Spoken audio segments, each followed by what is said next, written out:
শিমুলপুর গ্রামের ছোট্ট এক বাড়িতে দুই বোন বাস করত।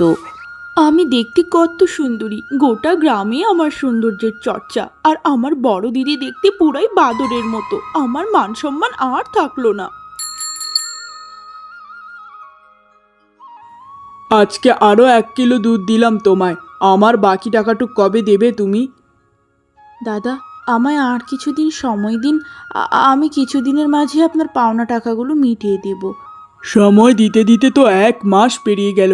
এমনিতেই তোমার মতো কুৎসিত মেয়ের কাছে দুধ বিক্রি করি বলে অনেকেই আমার কাছে দুধ নিতে চায় না এখন। আমি অত্যন্ত দুঃখিত দাদা, আমার জন্য আপনাকে অনেক কষ্ট ভোগ করতে হচ্ছে। সামনের সপ্তাহেই দিয়ে দিব। এরপর জবা রান্না করতে থাকে। ঠিক তখনই ছোট বোন মালতী সেখানে আসে। আরে দিদি, তুমি কি রান্না করছো? অনেক সুন্দর সুবাস বেরিয়েছে। আমার যে ভীষণ ক্ষুধা পেয়ে গেছে দিদি। এই তো বোন, আমি ছোট মাছের তরকারি রান্না করছি ঝোল ঝোল করে। তুই একটু অপেক্ষা কর, রান্না হয়ে এলো বলে। কি কি বললে? তুমি আজকেও ছোট মাছের তরকারি রান্না করছো? এই ছোট মাছ ডাল ভাত খেতে খেতে মুখে আর ভালো লাগে না। একটু মাংসও তো খাওয়াতে পারো দিদি।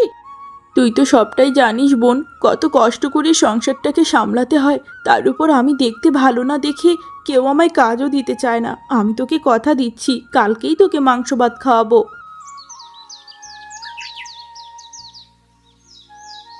এরপর জবা প্রতিদিনের মতোই জমিদার বাড়িতে কাজ করতে থাকে। তখনই জমিদার গিন্নি টুম্পা সেখানে আসে।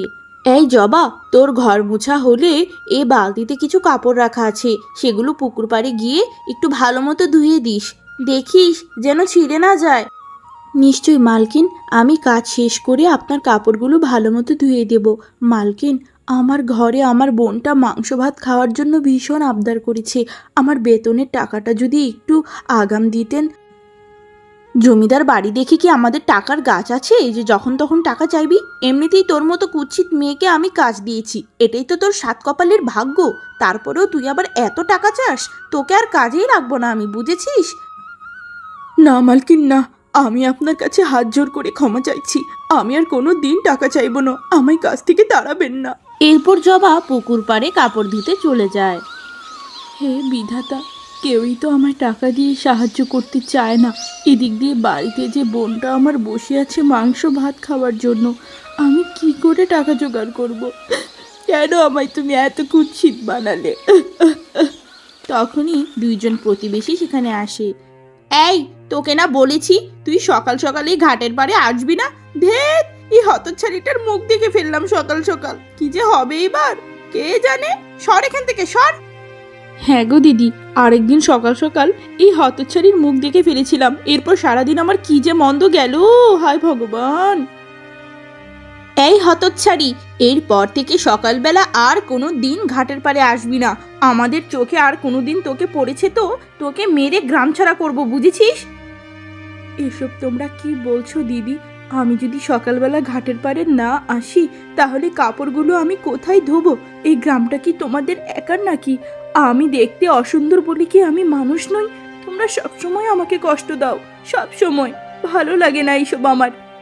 কি মুখে মুখে কথা বলছিস? দেখ তোকে কি করি। আজকে তোকে মেরেই ফেলবো টেকো। দিদি, তুমি তো বলেছিলে আজকে আমায় মাংস এনে খাওয়াবে, তারপরেও আজকে তুমি ডাল ভাতই দিলে আমায়। কেন বলো তো, কেন আমায় মাংস দিলে না? বোন, আমি অনেক চেষ্টা করেছি, কিন্তু কোথাও কেউ আমায় টাকা দিয়ে সাহায্য করেনি। তুই তো জানিস সংসারটা কিভাবে চালাই, তারপরও কেন এত বায়না করিস বলতো? মা বাবা কেন যে তোমার মতো দিদির হাতে আমাকে রেখে মরে গেল কে জানে। তার চেয়ে ভালো আমাকেও যদি মা বাবার সাথে বিধাতা উপরে নিয়ে যেত। তোমার মতো কুৎসিত বোনের সাথে থাকতে তো আমার একদমই ভালো লাগে না। তার উপর খাবার দাবারও ঠিক মতো দাও না তুমি আমায়। তোমার মতো বোনকে ধিক্কার জানাই।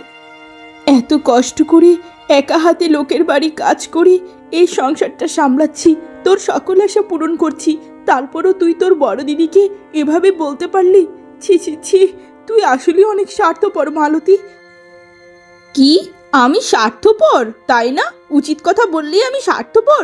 আসলে তুমি আমার রূপকে হিংসা করো, তুমি আমায় দেখতে পারো না দিদি। হে ঈশ্বর, তুমি দেখতে আমায় কেন এত কুৎসিত বানালে? কেন আমার মাথা ভরা কেশ দিলে না? মা বাবাও নেই, আমি কার কাছে আমার জীবনের দুঃখ বলবো? আমার নিজের আপন বোন এলাকাবাসী কেউই তো আমায় দেখতে পারে না। পরদিন সকালে এক বৃদ্ধা তাদের বাড়িতে আসে। বাড়িতে কেউ আছো? একটু এদিকে আসো না। সঙ্গে সঙ্গে জবা বাড়ি থেকে বেরিয়ে আসে। তুমি কে গো বুড়িমা? তোমায় তো এর আগে এখানে কোনোদিন দেখিনি। তোমার কি দরকার আমায় বলো তো তুমি। আমি পাশের গ্রামে ভিক্ষে করে সংসার চালাই। আমার দুকুলে কেউ নেই। আজ সকাল থেকে কেউ আমায় একটি টাকা দিয়েও সাহায্য করেনি। এখন যে ক্ষুধায় আমার পেটে ব্যথা উঠে গেছে, আমায় কিছু খেতে দে না রে মা, ক্ষুধায় যে মরে যাচ্ছি আমি। তুমি যে এক হতভাগীর বাড়িতে এসেছো মা। আমার বাড়িতে গত রাতের বাসি ভাত ছাড়া আর যে কিছুই বাকি নেই। তুমি কি সেই বাসি ভাতটুকু খাবে মা? তাহলে বসো, আমি তোমায় খাবারটা এনে দেই। ক্ষুধার সময় যা দিবি তাই স্বর্গ রে মা, জলদি দে। এরপর জবা সে বৃদ্ধাকে খেতে দেয়। সেই বুড়ি গপ গপ করে সব খেয়ে নেয়। বুড়িমা, তোমার সেবা করতে পেরে আমি নিজেকে ধন্য মনে করছি। তবে তোমার সেবাটা আমি ভালো মতো করতে পারিনি গো। তুমি কিছু মনে করো না গো মা। না রে মা, তুই আমায় যে যতন করে সেবা করলি, লোকের বাড়িতে ভিক্ষে যেতে গেলে লোকে তো ধু ধু করে তাড়িয়ে দেয়। মা, তোর মুখ দেখে মনে হয় তুই অনেক কষ্টে আছিস। তোর দুঃখটা কি মা, আমায় খুলে বল। আমি আর আমার ছোট বোন ছোট থাকতেই মা বাবা মরে যায়। তখন থেকে একাই লোকের বাড়ি কাজ করে বোনটাকে মানুষ করছি। কিন্তু তারপরেও নিজের বোনের কাছে আমি ভালো হতে পারলাম না, কারণ আমি দেখতে কুৎসিত। কেউ আমায় দেখতে পারে না, কারণ আমি দেখতে কুৎসিত। তুই কান্না করিস না মা। এই কথা বলে সেই বুড়ি মন্ত্র পড়তে থাকে। সঙ্গে সঙ্গে জবার রূপ পরিবর্তন হয়ে যায় এবং সে দেখতে ভীষণ সুন্দরী রমণীতে পরিণত হয়ে যায়। তার মাথা ভরা ছিল রূপালি চুল। এ কি, আমার এরকম পরিবর্তন কি করে হলো? বুড়িমা, তুমি কি জাদু জানো নাকি? আমি দেখতে এত সুন্দরী, আমার মাথা ভরা এত সুন্দর রূপালি চুল। এ মা, আজকে তুই যা পেয়েছিস সবই তোর কর্মফল মা। সদা সুখী থাক, ভালো থাক। এরকম কথা বলে সেই বুড়ি গায়েব হয়ে যায়।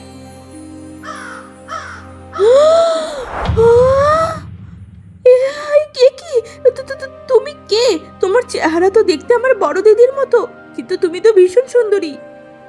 আরে ছোট, নিজের দিদিকেও চিনতে পারছিস না? আমি তোর বড় দিদি রে। দেখ, আমার মাথা ভরা কত সুন্দর রূপালি চুল। এ কি বলছো দিদি? কিন্তু তুমি এত সুন্দর কি করে হতে পারো? আর তোমার মাথায় এত অসাধারণ চুল কে দিল? বলো দিদি। এরপর জবা তার বোন মালতীর কাছে সমস্ত ঘটনা খুলে বলতে থাকে। ও আচ্ছা, তার মানে ওই বুড়ির মাধ্যমেই তুমি নিজেকে এত সুন্দর করে তুললে। এবার আমিও ওই বুড়ির অপেক্ষা করব। আমি নিজেকে তোমার চেয়েও বেশি সুন্দরী করে ছাড়বো। এরপর থেকে মালতী প্রতিদিন সেই বুড়ির অপেক্ষা করতে থাকে, কিন্তু বুড়ি আসে না। এভাবেই বেশ কিছুদিন কেটে যায়। একদিন সকালবেলা হঠাৎ সেই বুড়ি আবার আসে। মা, মাগো, আমায় দু মুঠো খেতে দাও মা, আমি ভীষণ ক্ষুধার্ত মা। ধুর ধুর, রাখো তো তোমার এসব ভনিতা। তোমার কোনো ক্ষুধা নেই, ওইসব আমি জানি। তুমি জাদু জানো তো? তুমি জাদু দিয়ে দয়া করে আমাকে দিদির চেয়েও বেশি সুন্দরী করে দাও।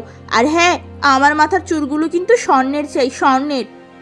ও, তার মানে তুই নিজেকে সুন্দর করার জন্যই আমার জন্য অপেক্ষা করেছিলি?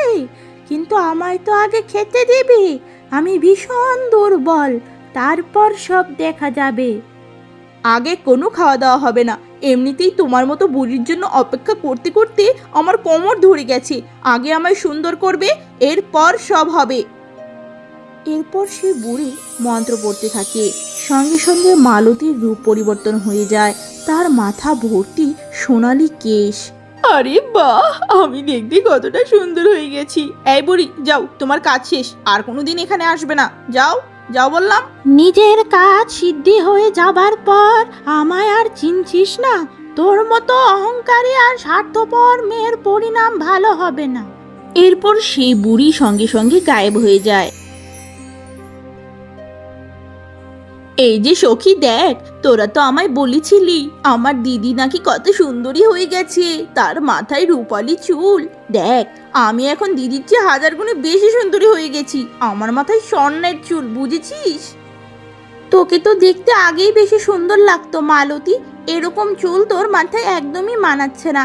আমার কাছে তো জবা দিদিকেই বেশি সুন্দরী লাগছে।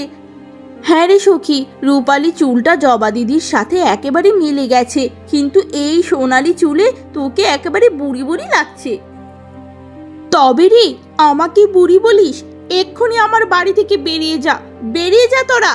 এরপর মালতীর বান্ধবীরা সেখান থেকে চলে যায়। আরে ইনা, মিনা, তোমরা তো একটু আগে বাড়িতে এলে, এখনই চলে যাচ্ছ কেন? একটু বসে যাও বোন, আমি নাস্তা করে দিচ্ছি তোমাদের, কেমন? আপনার বোনের যে ব্যবহার জবা দিদি, কি করে আর বসবো বলুন তো? আপনার বোনের মতো স্বার্থপর এই দুনিয়াতে আর একটিও নেই, বুঝেছেন? জঘন্য মেয়ে একটা। জানো জবা দিদি, মালতী তোমায় একদম দেখতে পারে না, সে সারা দিন রাত শুধুই তোমার ক্ষতি চায় গো। কি খারাপ। এ কি, তোমরা আমার বোনকে ওরম করে বলছো কেন? ও ছোট মানুষ, ওর আগের মাথায় অনেক কিছুই বলে, কিন্তু ও অন্তর থেকে আমায় ভীষণ ভালোবাসে। এরপর থেকে তোমরা কোনো দিন আর আমার বোনকে নিয়ে কিচ্ছু বলবে না, সব দোষ তোমাদের, তোমরাই ওকে উস্কাও। এত কিছু করেও আমি যখন দিদির চেয়ে বেশি সুন্দরী হতে পারলাম না, তাহলে এবার দিদির সৌন্দর্যই আমাকে নষ্ট করতে হবে। আমার চেয়ে বেশি সুন্দরী কেউ হতে পারবে না। জমিদার বাবু, মালকিন, মাসটা তো ফুরিয়ে গেল, দয়া করে আমার কাজের মাইনেটা আমায় দিয়ে দিবেন। অনেক জায়গায় অনেকে ধার দেনা পায় আমার কাছে, তাদের টাকাগুলো শুধিয়ে দিতে পারছি না, দয়া করুন, আর দেরি করবেন না। দেখ জবা, এই মাসে তোকে আমাদের মাইনে দেওয়া সম্ভব নয়, আমাদের অন্যান্য অনেক কাজ আছে, সেখানে টাকা লাগাতে হবে, তুই অন্য কোথাও দেখ। এ কি বলছেন মালকিন? গরিবের উপর এত বড় অত্যাচার করবেন না। আপনি টাকাটা না দিলে আমার সংসার চলা বন্ধ হয়ে যাবে মালকিন। আপনি তো জানেন আমার অবস্থাটা, টাকাটা আমার দরকার মালকিন, দয়া করে আমার টাকাটা দিয়ে দিন।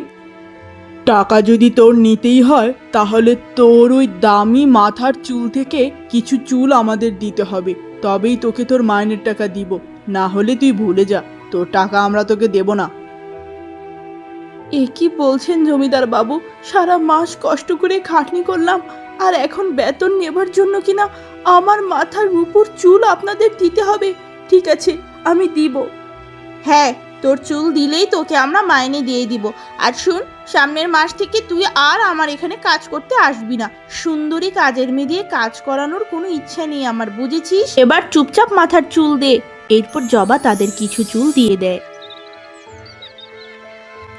লাকি বুড়ি, তোমার কাছে কি এরকম কোনো বিষ হবে যেটা 1 ফোঁটা খেলেই মরে যাবে? থাকলে আমায় দাও দেখি।